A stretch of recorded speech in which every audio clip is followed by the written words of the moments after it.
Assalamualaikum warahmatullahi wabarakatuh. Alhamdulillahirabbil alamin. Alhamdulillahilladzi bi ni'matihi tatimmu shalihat. Allahumma shalli ala Muhammad wa ala alihi wa sahbihi ajma'in. Rabbi shrah li sadri wa yassir li amri wahlul 'uqdatam min lisani yafqahu qawli. Rabbi zidni ilma. Saya Muhammad Syafi'i dari program studi Ilmu Al-Qur'an dan Tafsir akan mempresentasikan materi-materi dari mata kuliah Ulumul Qur'an dengan dosen pengampu Dr. Ahmad Alim MA di Universitas Ibnu Khaldun Bogor. Adapun materi-materi yang akan dibahas dalam presentasi ini yang pertama yaitu struktur bahasa Arab dalam Al-Qur'an, selanjutnya disiplin ilmu dalam Al-Qur'an, al-mubham dalam Al-Qur'an, lalu Israiliyat dalam Al-Qur'an, lalu ilmu munasabat, lalu wujuh dan nadhair dalam Al-Qur'an, dalam ulumul Qur'an, lalu metode tafsir dan klasifikasinya, lalu yang terakhir yaitu infiltrasi tafsir kontemporer. Ada sebuah hadis dari Imam Bukhari, khairukum man ta'allama al-Qur'ana wa 'allamahu. Sebaik-baik kalian adalah yang belajar Al-Qur'an dan mengajarkannya. Ini motivasi untuk kita semua agar lebih dalam dalam memahami Al-Qur'an. Materi yang pertama yaitu struktur bahasa Arab dalam Al-Qur'an. Bahasa Arab mempunyai peranan yang penting dalam memahami Al-Qur'an dan menafsirkannya karena Al-Qur'an turun dalam bahasa Arab. Bahasa pengantar Al-Qur'an dan Sunnah, bahasa yang paling jelas, fasih, luas, dan cocok bagi jiwa manusia. Sedangkan Al-Qur'an adalah kalam Allah yang berfungsi sebagai petunjuk bagi manusia. Sebagai kalam Allah, Al-Qur'an berbeda dengan kalam manusia. Sebagai petunjuk hidup, tentu manusia harus berupaya memahaminya dengan pemahaman yang mendekati pemiliknya. Pada konteks inilah tafsir atas ayat-ayat Al-Qur'an diperlukan. Dan kenapa kita penting untuk memahami bahasa Arab? Yang pertama karena merupakan bahasa Islam. Mengkaji atau mempelajari bahasa Arab secara mendalam berarti mengkaji Islam secara mendalam. Lalu perkataan Imam Syafi'i, dengan mempelajari bahasa Arab berarti kita menguasai segala hal umum dalam agama. Dan perkataan Ibnu Taimiyah, bahasa Arab adalah bagian dari agama. Jadi penting bagi kita untuk memahami bahasa Arab dan mempelajarinya. Yang berikutnya adalah disiplin ilmu dalam Al-Qur'an. Islam adalah agama yang mengajarkan pemeluknya untuk selalu belajar dan berpikir, dan agama yang memposisikan ilmu pengetahuan dalam posisi yang mulia. Dan Al-Qur'an adalah sumber segala ilmu. Di seluruh ilmu terangkum dalam Al-Qur'an, mau ilmu yang bersifat duniawi ataupun tidak. Dalam pandangan Al-Qur'an, ilmu adalah keistimewaan yang menjadikan manusia unggul terhadap makhluk-makhluk yang lain guna menjalankan fungsi kekhalifahan, yaitu menjadi wakil Allah di muka bumi. Allah menurunkan sebanyak 104 kitab ke muka bumi. Allah titipkan, Allah merangkum ilmu-ilmunya ke dalam 4 kitab darinya, yaitu kitab Taurat, Injil, Jabur, dan Al-Furqan, yaitu Al-Qur'an. Sedangkan Al-Furqan merupakan ringkasan dari kitab yaitu Taurat, Injil, dan Zabur. Lalu yang berikutnya adalah syarat ilmu, yaitu kabar shadiq, yaitu kabar yang dipastikan kebenarannya. Lalu yang kedua adalah apabila ilmu tersebut bersifat empiris, maka ilmu tersebut harus diikat dengan kehendak Allah Subhanahu wa taala. Karena api yang sifatnya dikenal panas tidak selamanya akan panas, seperti yang terjadi pada Nabi Ibrahim alaihissalam.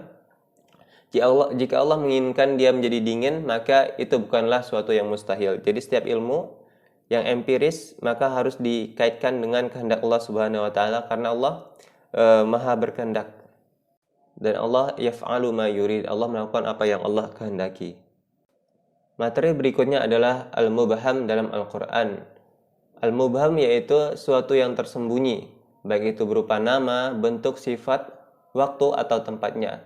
Secara bahasa, abhama yubhimu ibhaman, yang berarti merahasiakan.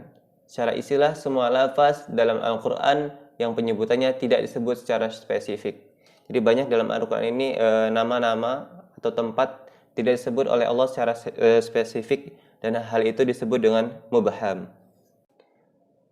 Kegunaan mubham yang pertama yaitu untuk meringkas kata. Yang kedua, tidak terlalu bermanfaat apabila penyebutannya diperinci. Yang ketiga, sudah jelas maknanya. Lalu yang selanjutnya sudah dijelaskan di ayat lain.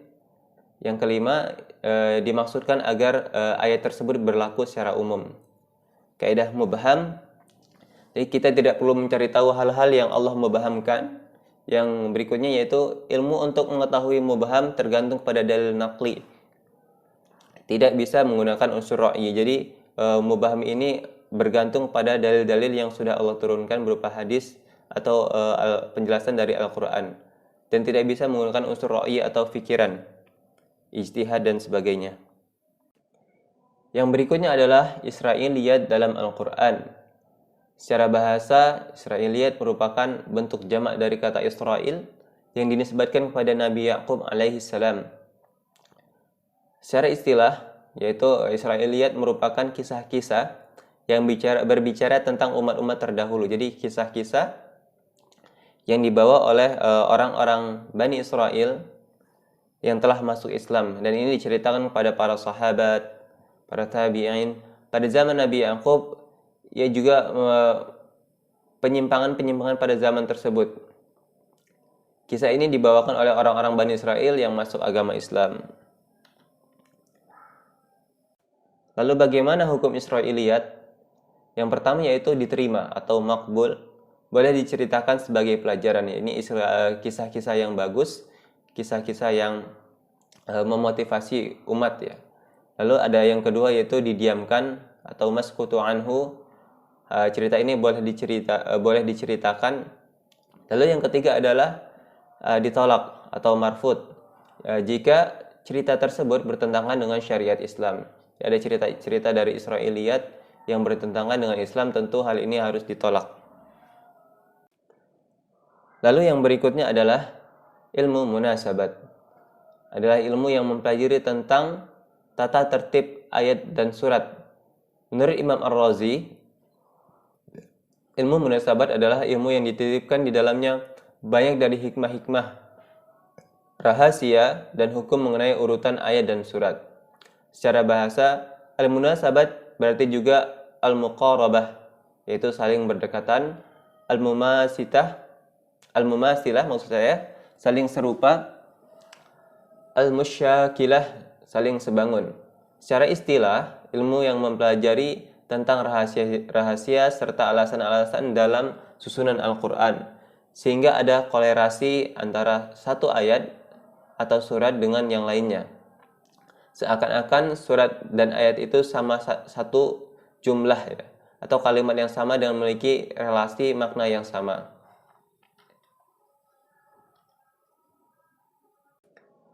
Dan apa sih fungsi ilmu munasabat ini? Yang pertama, membantu memahami adanya takwil ayat. Lalu membantu mengetahui makna Al-Quran, i'jaz, dan menetapkan penjelasan yang lain. Yang ketiga, mengetahui kedudukannya suatu surat yang terkadang merupakan taklid, takkid, atau ayat sebelumnya, atau sebagai tafsiran dan selingan. Yang selanjutnya itu cara mengetahui ayat yang saling munasabat. Yang pertama, memperhatikan tujuan pembahasan. Lalu perhatikan uraian ayat yang sesuai dengan tujuan. Yang ketiga, menentukan tingkatan apakah ada hubungan atau tidak dalam mengambil kesimpulan. Dalam mengambil kesimpulan, hendaklah jangan sampai berlebihan dengan cara memperhatikan ungkapannya. Yang berikutnya adalah al-wujuh dan nadhair dalam Al-Quran. Definisinya yaitu makna dari suatu ayat. Al-wujuh yaitu makna dari suatu lafaz Al-Quran yang memiliki banyak perspektif yang luas dan kaya makna. Contoh seperti kata az-zikru memiliki arti mengingat. Namun dalam perspektif lain adalah menyebut, mengingatkan atau keadaan. Az-zikru juga berarti khabaran, yakni khabar. As-salatu yakni salat, al-ilmu yaitu ilmu, dan Al-Quran. Jadi makna az-zikru ini termasuk dalam al-wujuh. Jadi satu kata yang bisa memiliki banyak makna. Lalu an-nadhair, makna dari suatu lafaz Al-Quran yang memiliki makna cabang yang sepadan atau sejenis. Contoh seperti kata al-um memiliki makna melahirkan. namun juga berarti induk atau pusat. Berikutnya adalah metode tafsir dan klasifikasinya. Secara terminologi, tafsir adalah penjelasan terhadap kalamullah atau menjelaskan lafal Al-Quran dan pemahamannya, menerangkan maknanya, dan menjelaskan apa yang dikehendaki nas, isyarat, atau tujuannya. Lalu ada yang berikutnya adalah prinsip-prinsip dasar tafsir. Yang pertama yaitu aspek metodologis atau prosedur dalam menafsirkan. Yang pertama, menafsirkan terlebih dahulu Al-Quran dengan Al-Quran. Yang pertama yaitu kita menafsirkan Al-Quran dengan Al-Quran. Lalu yang kedua yaitu menafsirkan Al-Quran dengan As-Sunnah. Lalu yang ketiga yaitu menafsirkan Al-Quran dengan pendapat para sahabat. Yang berikutnya yaitu memeriksa pendapat para tabi'in. Dan apa saja ilmu yang diperlukan untuk menafsirkan Al-Quran? Yang pertama tentu kita harus memahami yang pertama bahasa Arab, nahwu, tasrif, istiqaq, ma'ani, bayan, badi', qiraah, usuluddin, usul fiqih, asbabun nuzul. Lalu yang berikutnya itu nasikh wal mansukh. Lalu yang berikutnya adalah pembagian tafsir berdasarkan sumbernya. Yang pertama adalah tafsir bil ma'thur, yaitu sebuah tafsir yang bersandar pada pendekatan yang sahih, merupakan tafsir Al-Quran dengan Al-Quran maupun dengan sunnah. Jadi tafsir bil ma'thur ini tafsir dengan riwayat. Yang berikutnya adalah tafsir bil ra'yi, itu tafsir yang bersandar pada ijtihad mufassir dalam menjelaskan maknanya. Tafsir ini terbagi menjadi dua, yaitu tafsir mahmudah yang terpuji dan tafsir mazmumah, yaitu tafsir yang tercela, ya, seperti kitab yang dibuat oleh orang-orang orientalis ini merupakan tafsir mazmumah. Berikutnya adalah tafsir bil isyari, yang tidak fokus pada makna lahirnya, yakni berdasarkan intuisi atau bisikan batin dan hanya dikuasai oleh orang-orang tertentu. Tafsir bil isyari ini yang terkenal yaitu tafsir Ibnu Arabi, An-Naisaburi, Al-Alusi, At-Tastari.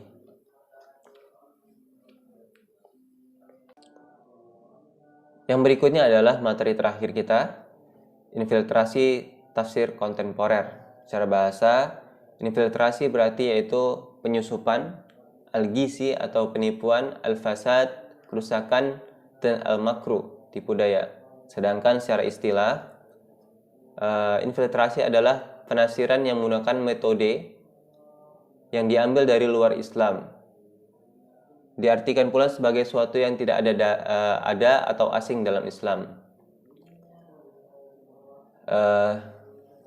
Lalu ad-dakhil, mengenai penisbatannya ada dua, yaitu ad-dakhil bil ma'sur, yaitu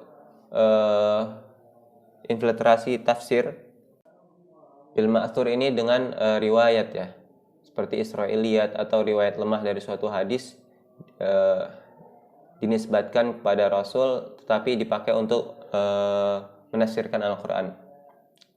Yang kedua, dakhil bil ra'yi, seperti bid'ah dan subhat. Lalu berikutnya adalah faktor penyebab ad-dakhil. Yang pertama yaitu politik dan kekuasaan. Seperti contohnya kaum Syiah Rafidhah menafsirkan surat Al-Lahab yang tabat yada abi lahab wa tab, itu mereka menunjukkan bahwa tafsirnya ini ditujukan kepada Abu Bakar dan Umar. Lalu yang kedua adalah kebencian terhadap Islam, orientalisme, seperti Snok Horgonje membuat kitab Dharma Gandul tafsir Al-Quran ke dalam bahasa Jawa yang digunakan untuk menghancurkan umat-umat Islam, sehingga lahirlah Islam-Islam yang menyimpang dari ajaran Islam yang orisinil. Lalu yang ketiga yaitu fanatisme buta untuk sebagian kelompok. Lalu penyimpangan ideologi, perbedaan akidah mazhab yang terjadi pada umat muslim. Lalu yang berikutnya adalah ketidaktahuan seorang mufassir. Lalu kiat-kiat dalam pencegahan ad-dakhil yaitu belajar studi otentik tafsir melalui kitab-kitab, melalui seorang guru yang kompeten. Lalu yang kedua, menafsirkan dengan metode penafsiran yang disepakati oleh mayoritas ulama tafsir. Alhamdulillah, telah kita bahas seluruh materi yang ada dalam slide ini, mulai dari struktur bahasa Arab dalam Al-Quran sampai dengan infiltrasi tafsir kontemporer. Semoga pendengar yang melihat video ini dapat mengambil manfaat dari apa yang telah disampaikan. Tentu video ini masih banyak terdapat kekurangan dari kelemahan saya sendiri. Allahu a'lam bishawab. Assalamualaikum warahmatullahi wabarakatuh.